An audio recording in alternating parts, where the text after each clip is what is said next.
After we have just seen Fire King versus Mermaid, I looked up in which format this was relevant. The last time it was YCS Berlin, where we actually had some German players topping with the Fire King structure deck back in the day already. That's true. All right, so we see Dinh-Kha going first. Quite already, of course, a positive start for him, and he does have the normal summon of Ulcanix. And look at that, Tony has to read Ulcanix in the finals of a YCS. Sure enough, he did not come prepared for this matchup. It's very difficult to play a YCS final and not knowing what your opponent is up to.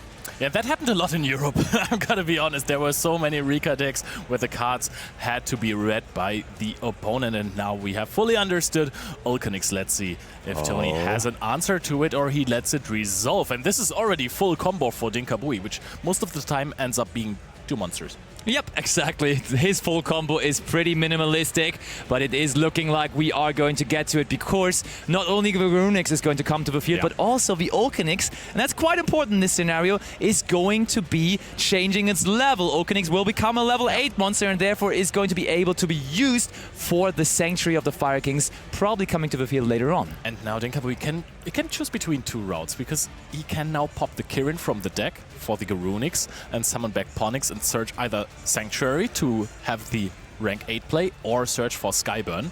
His favorite card this weekend, to be honest. Yeah. This card has helped him a lot, but maybe he has access to both of those. But Tony is considering to react to the Kirin effect, I think. Is there possibly a Dominus Impulse which we could use on that? I think that might be a decent timing for it. And we see Tony considering, but no, we do have the allowance of that and Ponix back to the field. And this is the difficult part about not knowing what your opponent is up to, because Tony right now doesn't understand where exactly needs to hit his hand up. Yeah, I mean, if you have Dominus Impulse in hand, it's also a decent point to be made that you just throw it on the Garunix. Yeah, I agree. I mean, you can also still keep impulse for your turn. I'm sure it will be impactful, but yes, the add of Ponix is very relevant here. Fire King Sanctuary right away also being activated, of course, bringing us the iconic and so old at this point Fire King Island directly to the field. This was quite the addition, quite the boost to the strategy overall, having such consistent access to the main field spell that gets our plays going. That is an interesting one, not choosing to destroy the Ponix to add it back very soon. But have we even normal summoned? Yes, we did start with the Ulcanix, of course. But we do now use the graveyard effect of Ulcanix as well, trying to bring out... Okay, for the moment... Oh, wow. Look at that Molcharmi Fuvalos very, very late. But I mean, Dinh-Kha didn't give him any chance to activate it earlier. And that is partly the reason why Dinh-Kha has been so successful with the Fire King control strategy, because he is just very, very fine with this Molcharmi Fuvalos basically being in everybody's main deck. Yep. He said it in an interview later on. It's basically sometimes an upstart, sometimes not even that. And this time around, I think he's fine with it being an upstart. Is he playing any triple tactics cards that could be useful now? I don't think he does. He's focusing on other things. More interruptions, maybe. Yeah. Exactly. So, anything else we want to add here? I think Dinh-Kha also has to consider whether he maybe wants to go a little bit bigger of a combo here, but no, we just set 2 more cards. The classic picture. We had Dinh-Kha, of course, in multiple feature matches throughout this weekend, and it's the same as he was doing all the way through. Just a couple of monsters, a couple of set cards, and that shall be it. But can he defeat the explosive Malice strategy, which starts off here strongly by activating Allure of Darkness?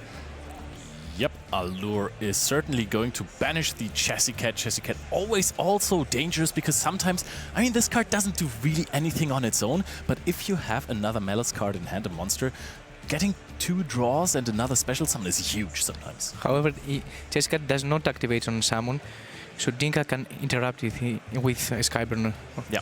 If he wants to, he can indeed. Also, we could, of course, just use the effect of Sanctuary, but I feel like Dinh-Kha wants more value out of the Garunix Eternity, because there is the potential for the Malice deck to summon many, many monsters, and therefore you definitely want to hold this interruption for a later point, I am almost certain. There is an argument to be made to just use it immediately, because the deck has no problem getting Nibiru'd at all. And actually, that's because you also almost get a Link Spider out of that. But yeah, I think that the matchup could be bad enough for Fire Kings to basically have to activate something in response to the first thing. Oh, look at Permanence that. on the All chassis right, pad, that yeah. works, of course. And I think what I like about this is it plays around these so popular triple tactic talents and also triple tactic thrust for the moment, of course. The thing is, he didn't use his normal summon yet because he special summoned out the Chassis Cat with Allure of Darkness. So if there is a monster in hand, that monster can just come to the field naturally. But then you might have a very good Garunix. That's what I mean. Oh, a second copy of Allure of Darkness. We did not have access to the draw 2 that Chassis Cat is providing, but Allure of Darkness number 2, making it 4 cards in total that Tony has drawn now already. This card has been a menace ever since. Ooh, but he drew it to Dimension Shifter, which doesn't do anything here anymore. He needed that on his opening hand, but he did not have it there. Drawing into it here later on, when the graveyard is already filled with a couple of different cards. Could see some cards in his hand so far. Doesn't look the craziest for Tony. He has to find a way to play around multiple possible interactions. So he knows about the Garunix of Eternity. But what else could there be? We have seen quite the cards from the decklist of Dinh-Kha already. This is surprising, honestly. Lingeribo? Oh, it could be Lingeribo, which would be playing around additional trap cards, actually. But we do know that Dinh-Kha has a very good interruption being a spell card instead the Skyburn, but in case this is another Infinite Impermanence or also Dominus Impulse, this certainly doesn't hurt. Yeah, that is absolutely true. However, if he commits now, the Garunix Eternity just gets better. Oh yeah, you're right. And there is now the Druid's Worm. Oh wow, we're trying to force it out here. I think we haven't normal summoned yet. And with the Druid's Worm plus Lingeribo to just basically preventing a Dominus Impulse with a Lingeribo, summoning out the Druid's Worm is very, very strong. And now we are forcing it out immediately. If you just go with a Link here, that's gonna be an issue. Yes, because SP will be summoned and then Island will get banished and trigger.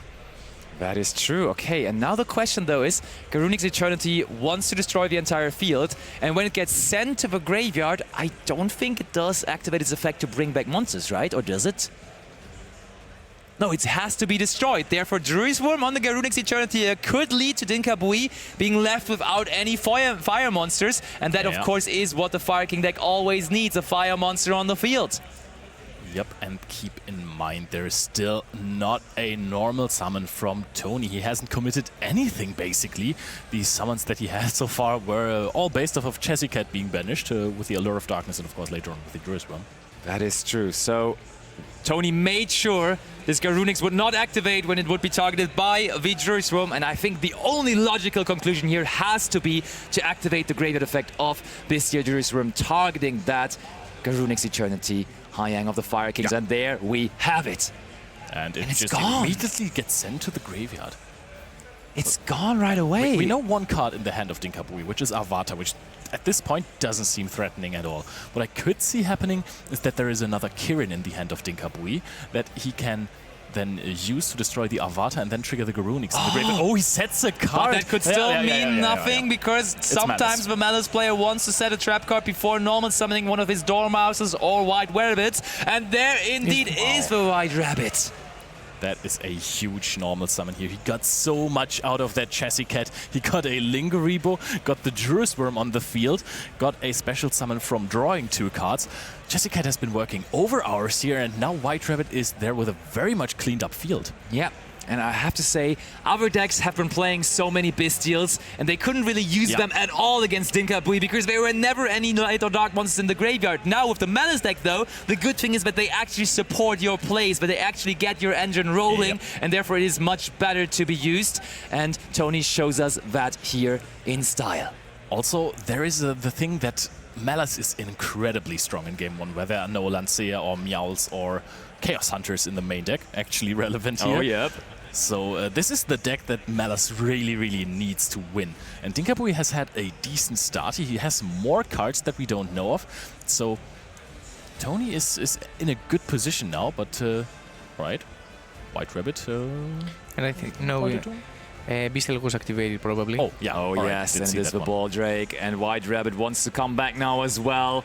More and more monsters, a potential Link Free, and Link Frees are the important, the dangerous Link monsters Oh, for the Kirin Malice for deck, but Avatar. Dinh-Kha ain't done yet. He does have a Kirin in hand indeed to pair it up with the Avatar. And now Avatar gets to trigger, and Garunix as well, and Garunix can destroy another Kirin from deck, so we actually get to use one more destructive effect. We also don't know the last set card. Could be a Skyburn, which would be absolutely huge.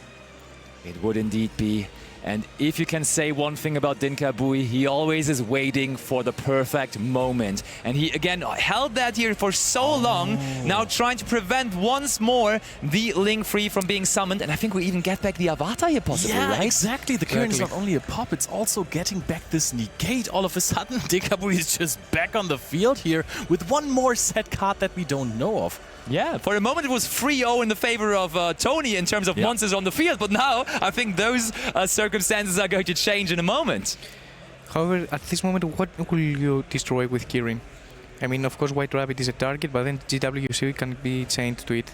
Yeah, probably just for Jury's Room, right? I mean, GWC can't be chained because it's not targeting with Kirin. Oh, true, very much. So Kirin can either can just destroy it, and GWC can't be activated for the rest of the turn because there's no Malice monster to be Yeah, banished. you're right. Ooh, that is very, very big.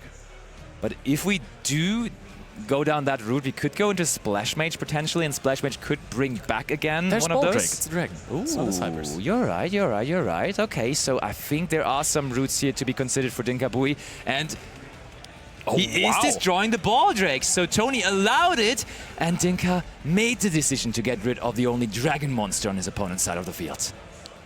I mean, at this point, I'm fully trusting Dinh-Kha Bui to know what he's doing in this situation. But, of course, it leaves Tony open to do more Cybers plays here. It does indeed, but maybe that is what the last set card is there for from Dinh-Kha. And also, let's not forget about the Avatar. And one crucial thing here is, I think we had to get rid of the Ball Drake because it would just otherwise be able to attack over the Avatar and then guarantee Tony free play in main phase 2. Therefore, it was a scary card to be facing there. And just to protect the Avatar, to get the value out of the negation effect out of it, we had to destroy the Ball Drake there. Yep, because otherwise, could just go into SP Little Knight. Indeed. So now Tony has to consider his options. Wait. I think we're clarifying on amount of monsters being summoned here, possibly, because Nibiru, of course, is not just necessarily on your opponent's turn, but you could also use it on your turn. How many monsters did Dinh-Kha Bui summon here? It was quite a bit, right? Could be 5 at this point. I mean, I think it's actually 4 at this point. Of course, Dinh-Kha Bui would never play into Nibiru foolishly. Also, I have just taken a look. Arvata is so good because it negates first, and then there is the dark attacks over Arvata. Now the problem, though, there is no dark monster in the graveyard of Dinh-Kha Bui, or is it? Shouldn't be. I mean, it's a fire deck. Terraforming set as a bluff, that is huge. Getting another extender because Dormouse hasn't been used. Funnily enough, the best effect of Dormouse, arguably, to banish some Malice card from the deck, isn't going to be too useful because we have used White Rabbit and we have used Chessicat so far. Indeed. So there is Malice in Underground, the powerful field spell of the Malice theme. Malice as a deck still looking for his first YCS title. Impulse on this Dormouse effect. Oh, it might just happen. Oh, Dinh-Kha Bui considering a set card, but allowing it once more. Dormouse to the field. Now again, the opportunity for Tony to go finally into one of his powerful link-free Malice monsters. Yeah, and actually Whitebinder against this version of the Fire King deck is insane. You can take away so many resources at once. However, Garunix and Garunix are still on the field, so you can't banish those with Whitebinder. However, if you want to, later on you can go into a Hard Crypta and banish one of those. We have already been through our Link Decoder, so that is one card less that we are having. We're banishing the Dormouse, so we can use Crypta twice. That is also a very heads-up play. Won't trigger here, won't be able to be summoned, but you can use Crypta on your turn and then on the opposing turn as well, because you have to shuffle back a Malice. You cannot summon a Crypta with 2 monsters. I'm really do it wondering later what on the sometimes. sad card of Dinh-Kha Bui is, because looking at his deck list, there's almost no cards that he could not activate, honestly, because there is just not that many spell and trap cards that he's running. And like, he's running the pod cards. Surely he would have activated the pod cards on his opening turn. Then there's infinite impermanences, and then there's Skyburns and Sanctuaries, and that's essentially all the spell traps he's running that could be there. So there must be something else. The only card that he could not activate there would be a second copy of Fire King Sanctuary that he's running. So maybe he was unfortunate enough to have both of these. But I mean, we searched for another Sanctuary, right? Otherwise, like, we would have just searched for the Skyburn instead. So I'm almost certain that the last set card there for Dinh-Kha Bui might also be his last resort and another interaction in fact. I mean, it has to be at this point, but which one could it be so that he doesn't... Oh, that's so interesting. Yeah, because it feels like the Skyburn would have certainly been used on the two monsters before you allow your opponent to go into Whitebinder, right? Yeah. All right, banishing the Hyang just to get rid of it. At this point, no useful targets in the own graveyard. At this point, we have used every single Malice main deck monster, and Whitebinder is just now allowed to set up another trap card because it is protected by the trap card that was set this turn by White Rabbit, so possible impermanences or anything could be dodged easily. Team 11 being set now.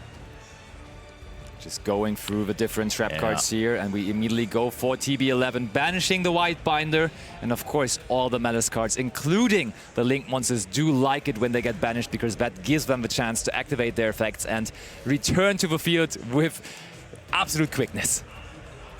We summon out the Chessy Cat. Whitebinder will return in a second, pay 900 life points, but is also going to draw you a card that is going to be huge. We haven't set up the trap that searches and banishes later on, but this is a card that you can easily summon out on your opponent's turn as well, or set on your opponent's turn with a White Rabbit effect. That is very true. Interesting game developing here. Tony and the Malice strategy. He would be the first YCS champion with Malice in Europe and also like in the TCG region in general, because last weekend Jeff Jones again fell short in top 4 with the Malice deck, but now here in Europe it might happen that Malice gets his first title. SP Little Knight targeting on the Fire King Island. And Dinh-Kha already went through all of his graveyard effects, meaning if we do have to destroy Garunix and Garunix, once again, both copies of it, both different versions of it, they would not be able to activate anymore. I mean, Garunix would come back in the standby phase, so that is something. But of course, Fire King Island is providing a lot of value. Gets banished, is going to trigger inevitably. Oh, and SP Little Knight banishes the Garunix as well in response. That is genius. So it will return in the end phase, not in the standby phase, to Darkhole. Sets another card. Tony really piloting this matchup fantastically. And now at Tipa's turn, he has GWC that can bring back Whitebinder, bans again monsters from Dinh-Kha's graveyard, and of course bring back White Rabbit and set MT7. Well, this is looking grim for Dinh-Kha Bui here. Malice showing why it is the Game 1 deck of the format right here, because Whitebinder is just such a powerhouse. For sure. Mike, you were saying in the beginning of Game 1 that Tony may not be aware of how the Fire King deck works, but I feel like he piloted his turn there very well, which is impressive considering this is a YCS final and his, of course, first YCS final, compared to Dinh-Kha Bui sitting there casually playing another YCS final or another final in general. So I think that he probably wasn't comfortable with the new support, the Vulcanics. Fair, and I can tell that obviously he knows the old cards. Oh, and that is a scoop from Dinh-Kha Bui. The GWC was activated. Whitebinder sat on the field and said, hey, I'm going to take away even more resources from you, and I'm going to give myself some more resources. Banish White Rabbit. You know the shenanigans. Malice deck is incredibly powerful. Now, Dinh-Kha Bui, he told you before the tournament that Malice is a bit of a problem for his deck, but that's why the side deck is so important. Indeed, he was actively calling it the Malice issue that he had to fix. He was talking about that on Thursday, of course, so he had like one more day to fix his deck list to make it perfectly applicable to the format. And honestly, in the side deck, he just went in against the Malice matchup. He included the card that is actually pretty old as well. Like, we have a theme of a lot of old cards here running with the Fire King deck. Chaos Hunter. Yeah. We saw that actually in his feature match yesterday, and I had a conversation with him about it.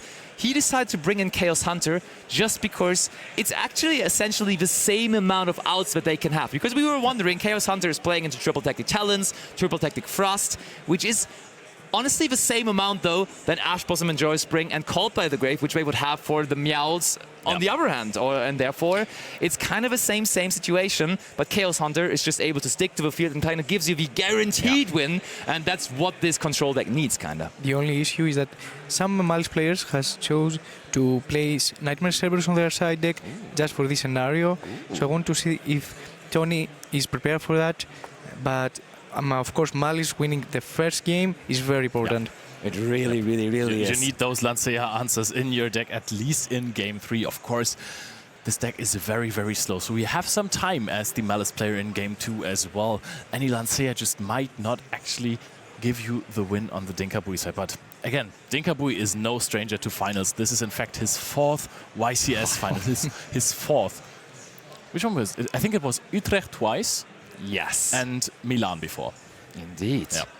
And now he wants to, of course, go 2 for 2 for YCS titles then, and not 1 out of 4. But that, of course, will be in the hands of himself and his opponent. But the times we watched Dinh-Kha before, he usually set up this minimalistic field, and somehow always it ended up being enough. But now for the first time, we saw that Tony was finally, you could say, able to play through that minimalistic field, because the Malice deck just offers you this insane amount of power that you can just play through fields. You just have banishment. You just have the banish effects of Bestials to bring back the monsters. It's just a constant flow of monsters. The Bestials were MVP versus Fire King, I gotta be honest. Druidworm forced out the Hyang immediately, and then the Baldrake as well forced the Kirin pop. So those cards weren't only extenders, but they also forced out interaction from Dinh-Kha. So you could just play with Malice cards. Would you keep them going second?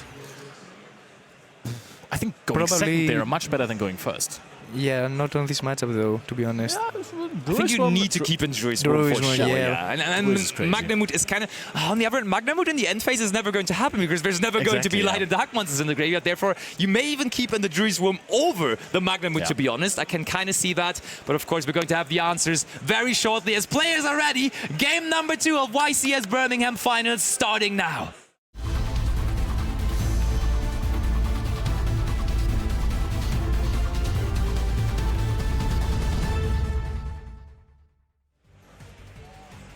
Tony is going in style there. This is something I've never seen before. We've seen many ways of people putting out their first 5 cards, but Tony's going in here. Yeah, I think that was a mini Riser Detonator he formed there on the table, even though playing the Malice strategy. And Dinh-Kha starts up a pot of extra baguettes. That was the card that he top decked in an earlier feature match in top 8 that basically secured him the advancing into top 4 and then later on into the finals. But it does get mad right away with Ash Blossom and Joy Spring. Tony wasting no time. That opens up Hita plays. I'm just saying.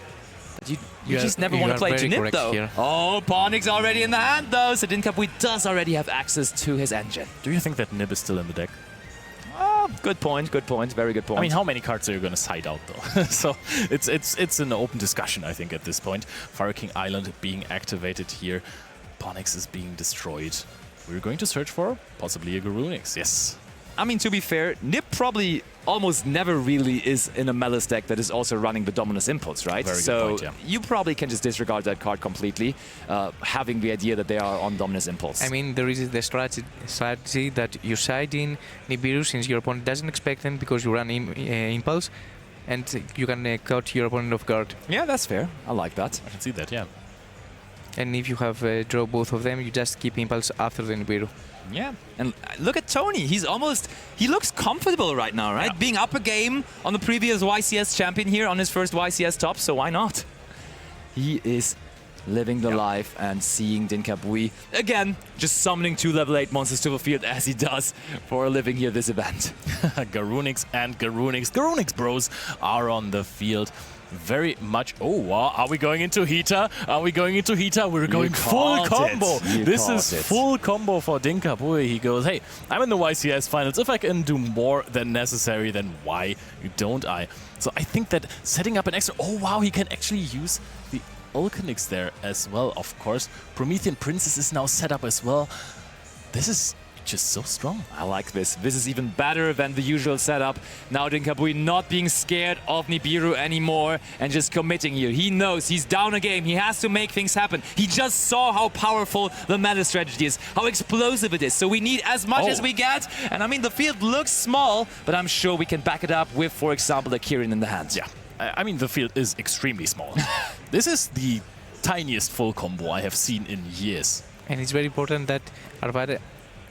I think that's a bait. Malice in Underground. Every single time this happens, I think, oh wow, is that a brick? No. Yeah, it has gotten a theme, right? The same with Unchained, where they always started setting cards first, and now the Malice deck kind of tricking us like that as well. Dominus Impulse right away on the Dormouse. Dinh-Kha does not want any Malice monsters on the field here. We need to start interacting with those cards very, very quickly. However, I want to say, when the Dormouse is summoned, it's a very, very good Promethean Princess. Oh, that is a pass! It's a pass! Is that a pass? Back over to Dinh-Kha. He read the situation perfectly. Tony with no other plays, and Dinh-Kha's turn it is again. I mean, who could ever break a field of Fire King Ulcanix? Agreed.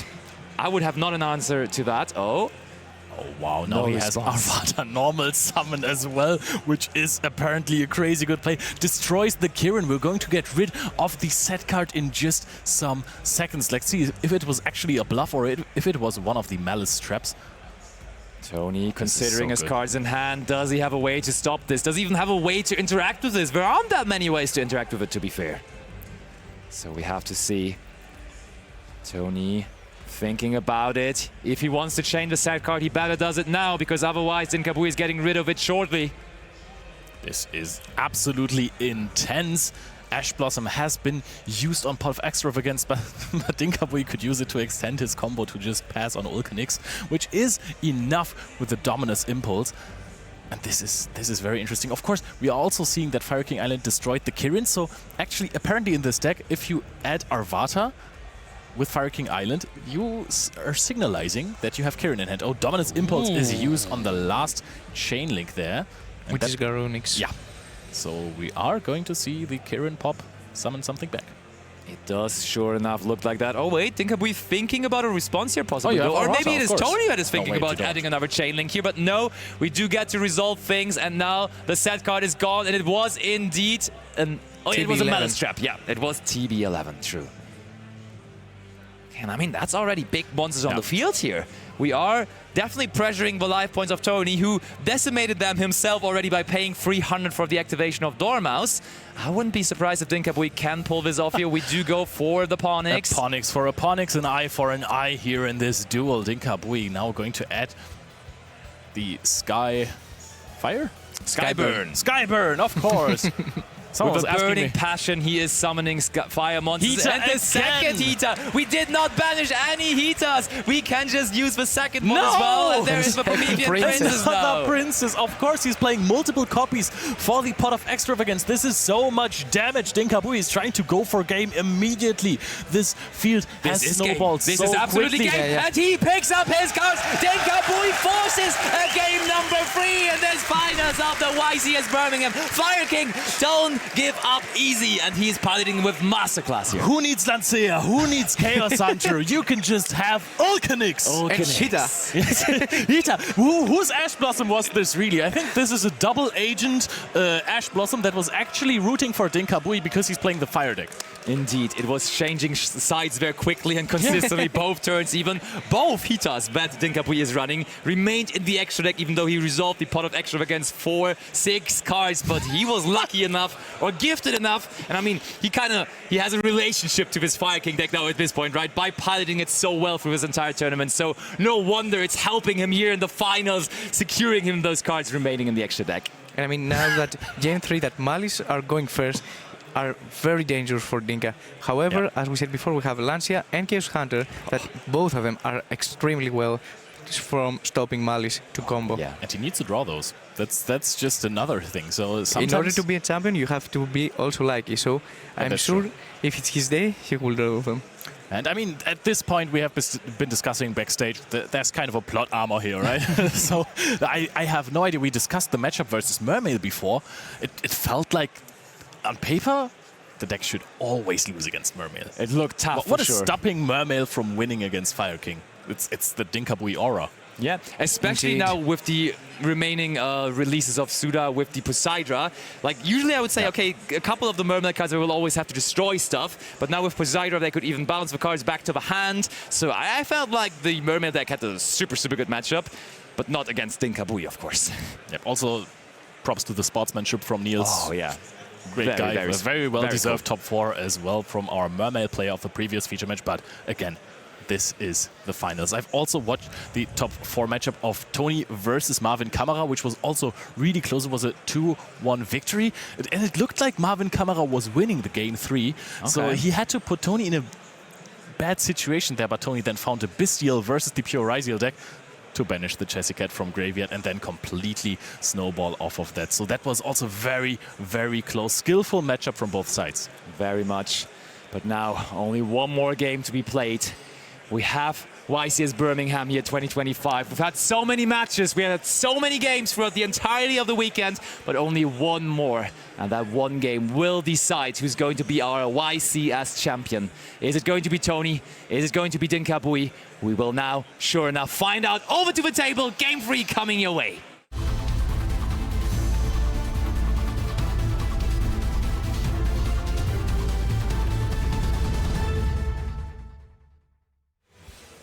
At this point, I think nobody has left this venue. It looks like every player who has attended the YCS Birmingham is still here and wants to witness if Fire King can win a YCS or if Malice can win a YCS, because as you said, Basti hasn't done that before.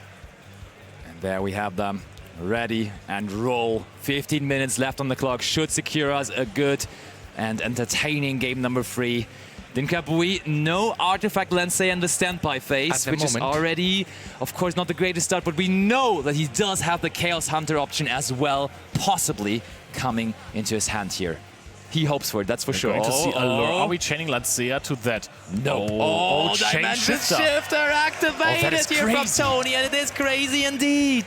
Oh, so we were talking for Lancea, we were talking about Chaos Hunter, and we totally forgot about we have to banish Magnamut though. Hold on. Is there maybe no Malice cards in Tony's hand? He does not look satisfied. Sandborn passes it over. Dinh-Kha, the Grandmaster of Fire, that is nodding his head, not facing a field here whatsoever. Is that the actual plot armor? But beware, he also can't really play here because Dimension Shifter is active. What is his plan against the Dimension Shifter? The thing though is, I'm pretty sure that the Fire Kings do activate when destroyed, even when banished, but there is Ash Blossom and Joy Spring right away on the Ulcanix, just for battle phase. And I mean, as long as there is no monsters on the field for Tony, Dinh-Kha can also not crash the Ulcanix. And this is a Giga Brain play from Tony saying, hey, I activate Shifter first so my Ash Blossom gets banished so you don't summon it with Heat. He passes back over. There is no way. What is this final? Dinh-Kha is now sitting there with a graveyard that actually can be... Another Ulcanix is being summoned! Now, pop your Ulcanix from your field or a card from hand that could be even better. There's another Ash Blossom, but we already have the Heater set up. Can Heater get back the Ash Blossom? 2 cards left in hand for Tony. Oh my, Dinh-Kha has the advantage of monsters on the field. Look at Tony. 5 cards in hand as well. I think that he already knows.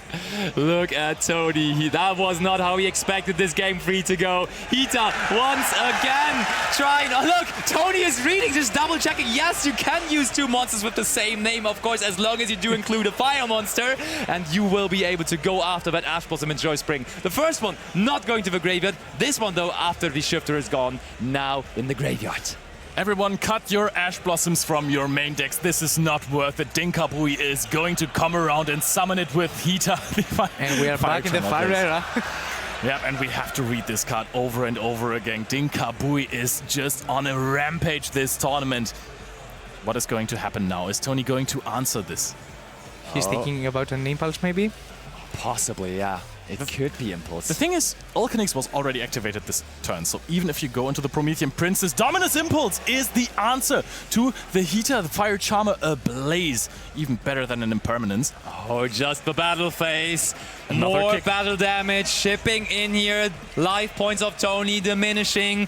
And he needs a top deck here, because if he just passes it back over to Dinh-Kha, that Heater would be free to go after the Ash Blossom in the opponent's graveyard again. He needs to find a big top deck here. The deck has so many one-card starters. I think he... Normal He summons did Dormouse! Dormouse! He is ready to turn this back around. That is the card he needed. And But there is the Lancia. Solemn Strike of Lancia! This is impossible! Tony is going crazy here. The home country hero, Solemn striking Lancia, winning the Lancia minigame. Can they win the YCS? Resolution though? Oh, and that is not possible. The Lancia did not resolve, therefore you are not able to activate this triple tactic thrust. The monster, the activation was negated, so it is like it never happened. And therefore but it's Tony resolved. cannot activate it. There's no effect Veiler activated. Dinh-Kha, do you have Dominus Impulse to answer the Rabbit? Or does he? It doesn't look like it. Rabbit is being summoned. Rabbit is being activated. We are accelerating so fast. Another trap card will be set to the spell and trap zone of Tony. It is going back and forth. It really looked like Dinh-Kha might be the one taking it here, but Tony with that fantastic top deck of Dormouse is fully back into it. Patience is a virtue. Kept this Solemn Strike for as long as he could. Sets up a GWC already. Whew. What is this final? Yes, and you can see Tony. He waited. He was ready, and he got rewarded. He trusted in his deck, and his faith was absolutely correct, because it has not disappointed until this very moment, and now he can capitalize, maybe taking down a YCS that style. Dinh-Kha has 4 cards in hand. I severely doubt that there's nothing he can play with, because he always stopped after Ulcanix effect or the Heater effect was stopped. So there have to be more interruptions. Lingerie will being activated now as a possible answer to the Dominus Impulse. That is true. Playing around the inputs, but Dinh-Kha, does he have something to do here? Maybe Chaos Hunter because he's taking on summon. Oh, he is thinking about it. We know there could just be a Kirin that tries to activate from the hand. But no, Dinh-Kha says, no, I'm not thinking. You can do whatever you like. Go ahead. We do activate now our trap card. We do activate the GWC06. Yep, summons out the White Rabbit. And Dormouse is being activated, 300 damage as well. Dinh-Kha kicked for quite some damage before, but that wasn't enough to put him in 300 life points range here, so that you could lose the game by activating a Malice Monster. Not gonna happen. Oh, we're going to see the first Link 3 of this game here. Is it going to be a white binder, or are we going to go for red ransom? Because we haven't used the Chessy Cat yet. We haven't used... what are we doing here? But honestly, the moment Tony in game number 2, or game number 1 it was rather, the moment he had the chance to go into one of his Link 3 monsters, it was absolutely going into his direction. And he does now again have the chance. The white binder is on the field. I mean, once the deck gets rolling, there's very, very few cards that can stop it. Ash Blossom being... Ash Blossom being banished by White Binder is pure comedy gold, and actually a smart decision on the side of Tony, because we have seen what Heater does. And I mean, you have to consider Heater, especially when it's in the field versus you. Indeed. So banishing the cards. And that Artifact Lancia there on top of Dinh-Kha graveyard. The most popular side deck card out of the entire YCS, sitting there really, really sad because it was met by the Solemn Strike from Tony. What is in Dinh-Kha hand? He has 3 cards left in hand. He discarded the Lancia, which was the 4th card. Something has to happen here. To be honest, Dinh-Kha has the info of Thrust. Yeah. Either we like it or not. So he may be, thinking about when to use his interruption. Yep, that's a very good point. Okay, setting another card. Must be the TB11. Yep. Banishing the White Binder, which is going to just get more Malice Monsters, more cards drawn. Dinh-Kha picks up his cards. I'll put them down again. Back down Jessica on the field. White Binder is going to be activating soon. 900 more life points being paid, but that does not matter. We still have 11 minutes on the clock, and I think that Tony is going to try and close out this game this turn. He might as well, and the Malus deck is not the one struggling with that. We said the Ryzer deck can sometimes have problems with it, but not the Malus deck. So many ways, and even in-engine way of having so much damage on the field, of course, with the Red Ransom. Yeah. Oh no, the Hard Cryptor it is, Hard right? Cryptor, yeah. Yes, Hard Cryptor can just, by banishing itself in the battle phase, provide some additional damage. There are no Malice on the banishment zone, though. Ooh, you're right, yeah. Yep. Here comes Splash Mage. So won't be his plan, because otherwise he would have banished those cards before. Goes into the Chassis Cat here. A Red Ransom, maybe? That kind of has to be, right? It is indeed Red Ransom. Dinh-Kha nodding his head still. Tony keeps on going. Tony's life points, though, have been going down quite a bit This here. is a little interesting, because what are we doing with Red Ransom here and with the field spell? Because, oh, we haven't used Chassis Cat banishment effect, right? I'm pretty sure we have not, and that's what Tony is thinking. That's what he's searching for there in his deck. And that is the Chassis Cat also activating, further lowering his own life points, but of course getting rewarded with many monsters that he summons off of that. The thing is, if he goes for an access code talker play to close out the game quickly, Hita will trigger. Can Hita get him anywhere? Yeah, because then he can activate Thrust, but the field will be empty, though, and no motion will be on the field. But so can Hita get Dinh-Kha anywhere? I think it adds here. So we are going to link off Red Ransom and the Chassis Cat. By now we have used all of the Malice cards that are currently in the graveyard, except for Red Ransom that just hit the... What is this going to be now? I have no idea. I'm Probably interested. Access. Yeah, must be access code talker actually. Tony, considering his options, actually not really sure himself. What is this going to be? I mean, the thing is, the Hita is very scary. Firewall Dragon, with its maybe? effect. Look, he's considering Firewall as well. I mean, Firewall is a better way to clear out the Hita, possibly. But you have to co-link it. Yeah. Okay, there Firewall is Dragon. Firewall Dragon, indeed. Is he just gonna attack over it now? What is happening? Is he just attacking? Honestly, Basti, Mike? we had so many monsters, and now all of this is just ending in one singular Firewall Dragon. Tony kept on going, and maybe he just went autopilot and he's just passing it back over to Dinh-Kha. What is all of that ending in? Maybe there is a Beastial in his hand, so he can set up some Malice in Dinh-Kha's turn. But I mean, major factor here as well is that Dinh-Kha is just simply ahead in life points, and he's also the turn player again now. 8 minutes left remaining, and Dinh-Kha can't activate the Hita, but it is a Link 2 monster already established on the field. He has 4 cards in hand now, if I'm not mistaken, and those cards will have to get him somewhere. Something has to happen with those cards. It didn't stop anything from the Malice engine. They have to proactively make the turns better, right? Can you just go battle phase attack? I mean, surely it's a Garunix? Yeah, that's the case. There has to be a Garunix. Okay. Looks like we are trying to... What are we thinking about here? I mean, we're crashing to summon out Garunix. I think so too, but they are Hita contemplating can also options here. add stuff like Vulcanix, Kirin. I don't think it can add Vulcanix, right? Can it add Ponix? Or is it... Wait, let me actually check.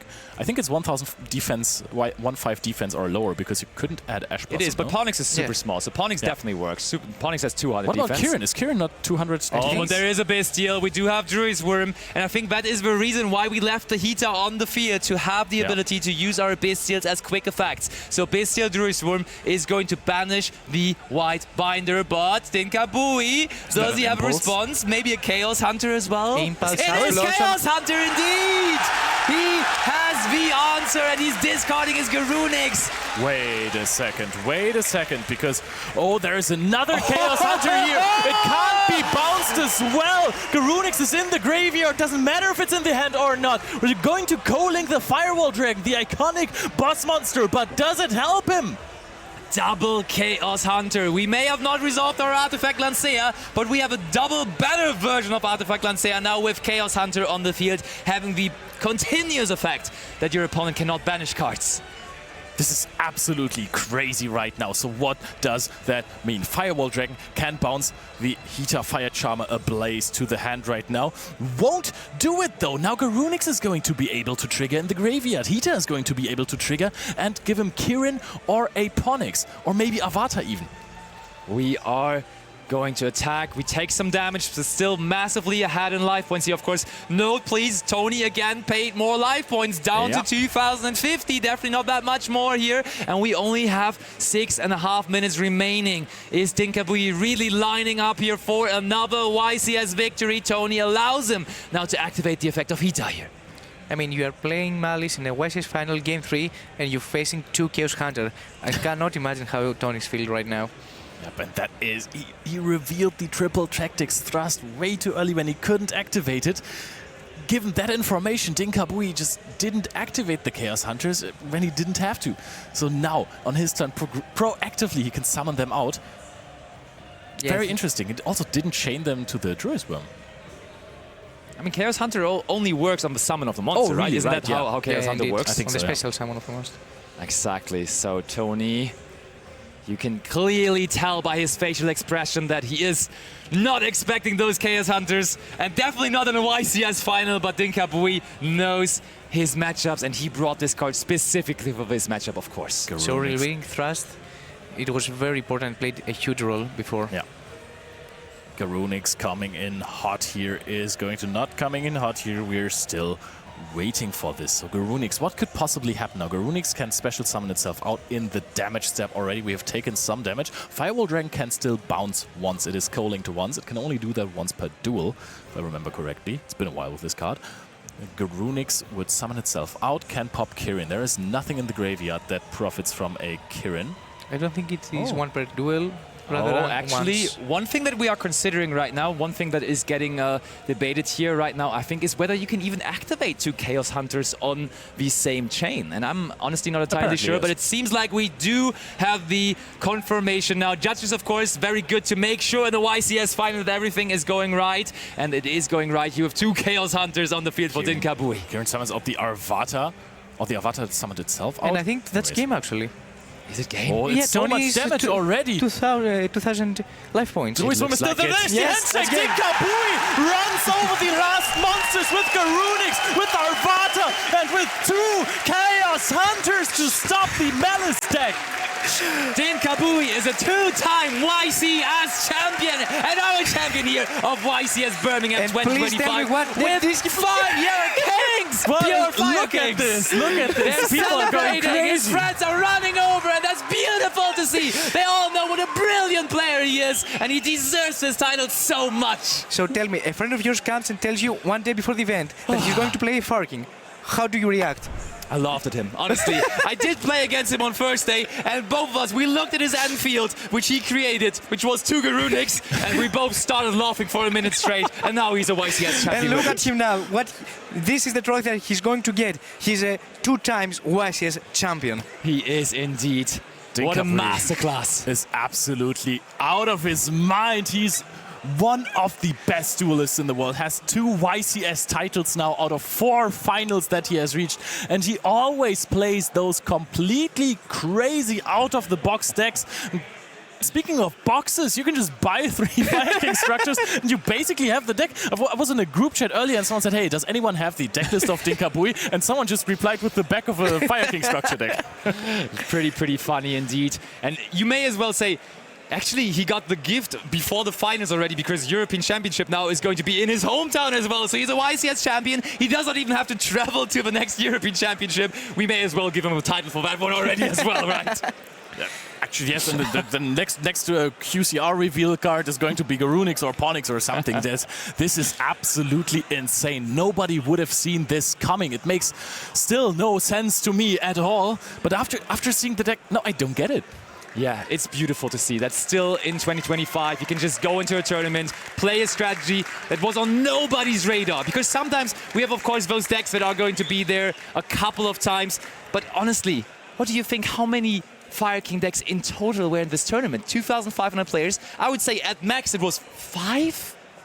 Maybe I mean, just one, honestly. Maybe this is a 100% conversion rate. Yeah, I believe it's only one, to be honest. Possibly, yeah. Everyone kind of disregarded the Viking strategy after, of course, the Snake Eye cards, especially, of course, the Snake Eye, the original Sinful Spoils, was forbidden on the latest Forbidden and Limited list. And that was usually a way from getting into the Snake Eye engine to the Ponyx. But who needs the Snake Eye cards? You can just normal some of the Ponyx or normal some of the Olconyx. And he's just, he showed us that. Who needs to do anything with those extra deck shenanigans? I mean, Heater is enough, but only if your opponent uses Ash Blossom and Joyous Spring. It's just entirely optional to go into your extra deck on the first turn. When was that the last time? Maybe So the combo Domain is to Monarch. activate Extravagance, get asked, and then go to Hita. Yeah, exactly. Yeah, So this is combo the tutorial right here. Yes, immediately figuring out how this deck works. And I mean, you just saw multiple combo tutorials there. You're ignoring every single hand trap because you're just not doing a lot. That is true. And that should also be the sign for everyone at home that you can just go to a YCS with the approach to have fun. Because honestly, that is what Dinh-Kha said before the event. I'm playing a fun deck. This is supposed to be a fun experience. And guess what? It's now also a YCS winning experience. And it was a fun experience for him. I bet this is the most for insane everyone, thing. I believe. Yeah, watching. exactly. So everyone just stayed in the venue, watched Dinh-Kha win the YCS finals. Huge respects to Tony as well. He played this magnificently. But now, we have seen Dinh-Kha multiple times. We have seen how he plays this deck. Let's hear it from him again. Thank you very much, Leo. Let's everyone give it up again for the YCS champion, Dinh-Kha.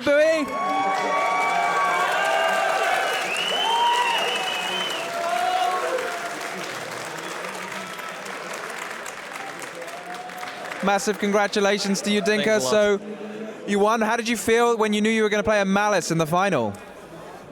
The Malice matchup is not that great, at least in game one. But the side deck carries a lot, because I'm playing Lancia, Chaos Hunter, Impulses, yeah. So you sound like a prophet there, because obviously that game one you did lose. So I just want a very brief clip. Probably explains to a lot of people why you ran this deck. You got hit by the Mochami Fuvolo. So what's your plan here? Usually I just end on a very minimalistic board. Basically two level 8s. The Fuvolos in this case was a little bit annoying because I wanted to go into Princes afterwards. But I decided not to. Yeah. Okay, well, fair enough. So it sounds like you had a smaller board. Did you have some hand traps here? I think we saw them played later. Yeah, I backed the field up with 2 Imperms. Usually that's enough against Malice, because I have 2 Pops, 2 Imperms, and a Vata Negate, but my opponent's hand was pretty well, because he drew a bunch of cards with the Allures, and he got enough extenders to push through the board, and the Dark Charmer caught me off guard, because the Dark Charmer was able to attack over the Avatar, and that's how he kept on playing main phase 2. So yeah, you're getting ahead of me there, but let's have a look at our next clip. So yeah, we saw the Dark Charmer, and then I think we're in, we're not quite in main phase 2 here. We're seeing you summon a couple of monsters here. You chose to destroy your opponent's Bull Drake, so why did you pick that one? Because it's the only monster on the field which beats over Avatar. Because it takes, if the Bull Drake stays on field, he just attacks over Avatar, and it takes 1 interruption out of my field. Yeah. Okay, it makes sense. So you weren't too fussed about the Malice monster being left on the field. You were more worried about making sure anything couldn't attack over the Avatar. Yes, basically yes. The only extender which is possible in this spot is the field spell or Gold Suck for the 3rd name. And I cannot prevent that without Avatar. Yes, I mean, if we go to the next clip here, we see your opponent's already activated terraforming, so they very patiently played through all of your interruptions. They used the Charmer, as you mentioned, which took you a little bit off guard, and managed to keep playing. So what were you feeling in this situation? Did you feel confident, or did you think it may have been slipping away? At that point, when he flipped the terraforming, I knew it was game over. Okay, yeah, I mean, I thought it was a fantastically played game from your opponent in that round, but obviously you went on to win the next 2. We just saw in that last little clip, if we could go to that one, where he chose to SP your Fire King Island. Is this something that's happened much this weekend? Obviously, it's kind of a classic play, gets through the defense of it, and then destroys your field.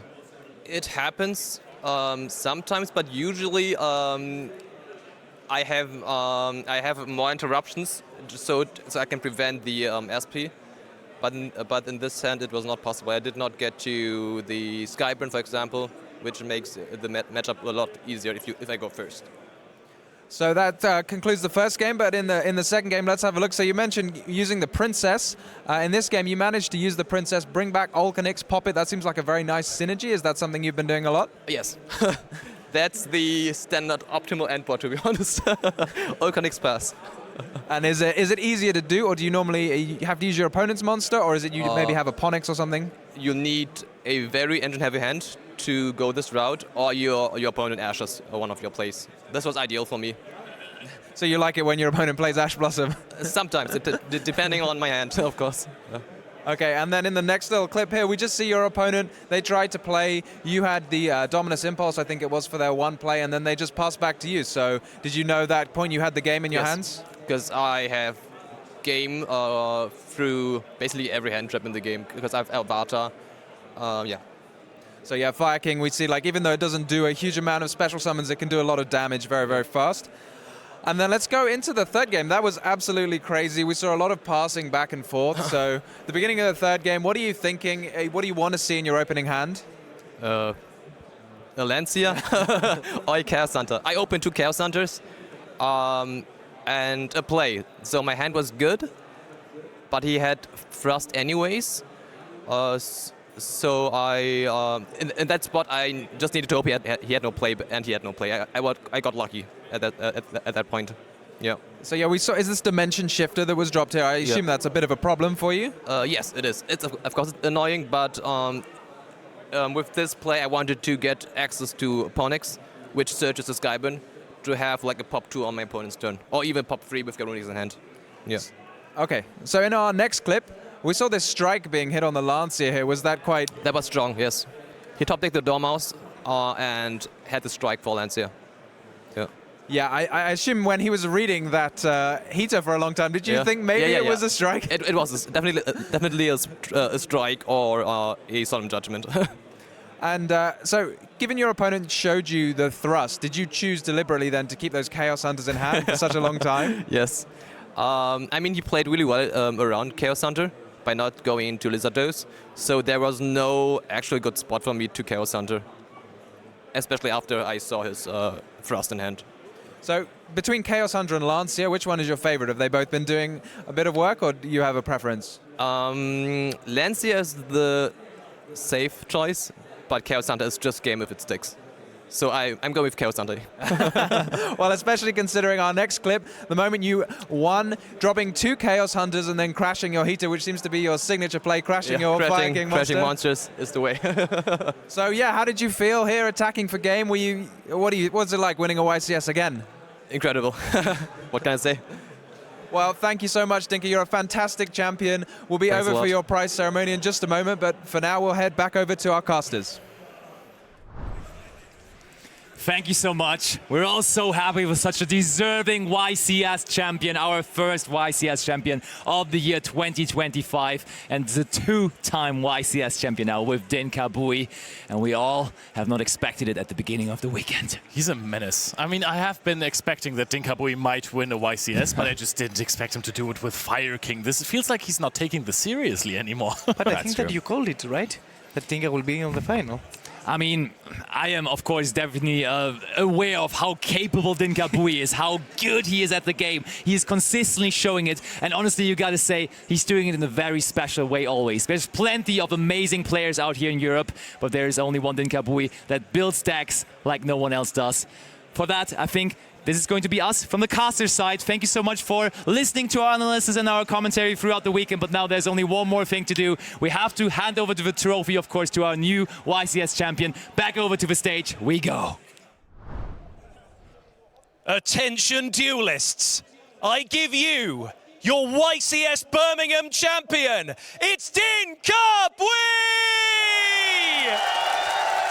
The crowd have been on your side the entire time. We saw you win in Milan in 2018. You've been a regular finalist, and now you're here again, getting the trophy, a champion once again. How does it feel? Great. I have no words for this.